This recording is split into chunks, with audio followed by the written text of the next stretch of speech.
بسم اللہ الرحمن الرحیم۔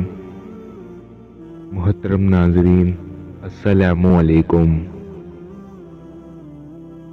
بنی اسرائیل کے دو بھائیوں کا واقعہ بیان کیا جاتا ہے کہ بنی اسرائیل میں دو بھائی تھے، جن میں ایک مسلمان تھا اور دوسرا کافر تھا۔ دونوں دریا کے شکار تھے۔ کافر بہت کو سجدہ کرتا تھا، مگر جب مچھلیوں کے لیے جال تیار کرتا تو اس میں ڈھیروں مچھلیاں آ جاتی کہ اس کو کھینچنا بھی اس کے لیے مشکل ہو جاتا ہے۔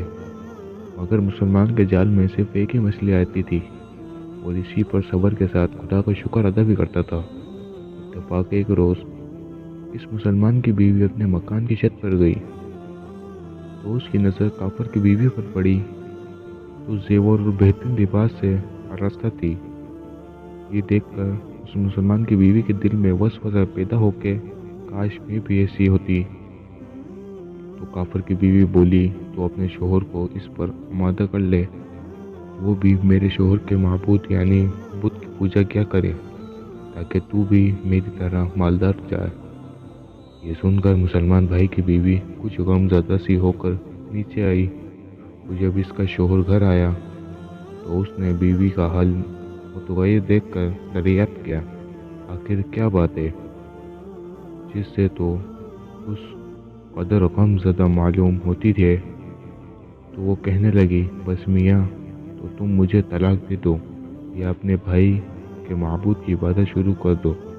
یہ سن کر اس کے شوہر نے خدا کی بندی تو خدا سے نہیں ڈرتی کیا؟ ایمان کی دولت ملنے کے بعد یہ کفر کی باتیں کرتی ہے۔ تو عورت بولی، بس مجھے سے اب زیادہ باتیں نہ بناؤ، میں بھی دوسری عورتوں کی طرح اچھا لباس اور اچھے زیورات پہننا چاہتی ہوں۔ جب اس مرد مومن نے دیکھا یہ عورت ضد پر اتر آئی ہے اور اس کا اسرار حد سے بڑھ چکا ہے تو اس نے عورت کو تسلی دی، کہا اچھا گھبرانے کی ضرورت نہیں ہے، میں کل سے کاریگروں اور مزدوروں میں جا کر محنت کر کے تجھے روزانہ 2 درہم دیتا رہوں گا، تو اس سے اپنی حالت درست کر لینا۔ یہ سن کر عورت کو کچھ تسکین حاصل ہوئی۔ وہ سویرے ہی وہ مومن مرد مزدوری کی تلاش میں نکلا، لیکن کسی نے اسے حال تک نہ پوچھا۔ یہ دیکھ کر وہ دریا کے کنارے پہنچا اور شام تک اللہ کی عبادت میں مصروف رہ کر رات کو جب گھر آیا تو بیوی نے دریافت کیا، آج تم کہاں تھے؟ وہ کہنے لگا، میں بادشاہ کی خدمت میں مصروف تھا، اس نے مجھ سے 30 دن کا کام کرنے کی شرط کی ہے۔ عورت نے کہا کہ آخر وہ بادشاہ تم کو کیا دے گا؟ تو اس نے جواب دیا کہ میرا بادشاہ بڑا کریم اور اس کے خزانے مال و دولت سے بھرے ہوئے ہیں، جو مجھے وہ دے گا جو میں چاہوں گا۔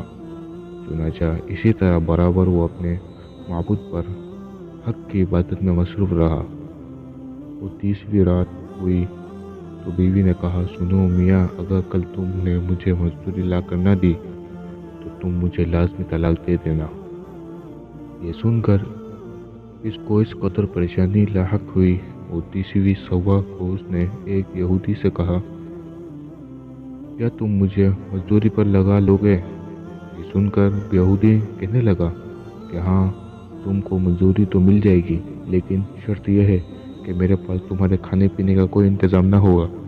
چنانچہ وہ مرد و مومن روزے کی نیت کر کے یہودی کے ساتھ ہو لیا۔ اللہ تعالیٰ کے حکم سے ایک فرشتہ 29 اشرفیہ ایک نورانی طباق میں لے کر اس کی بیوی کے پاس پہنچا اور کہنے لگا، میں بادشاہ کا قاصد ہوں، اس نے یہ اشرفیہ لے کر مجھ کو تیرے پاس بھیجا ہے اور فرمایا کہ تیرا شوہر ہمارے پاس کام میں تھا، ہم نے اس کو نہ چھوڑا یہاں تک کہ اسی نے ہم کو چھوڑ دیا اور یہودی کے پاس چلا گیا۔ اگر وہ ہمارا کام کرتا تو ہم اس کو زیادہ اجر دیتے، بس یہ ایک اشرفی کی کمی اسی وجہ سے ہے۔ چنانچہ وہ عورت اس اشرفیوں میں سے ایک اشرفی لے کر بازار گئی۔ سنان نے اس کی 1000 قیمت عورت کے ہاتھ میں رکھ دی اور جب شام کو مومن مرد گھر واپس لوٹا تو عورت نے اس سے دریافت کیا، تم آج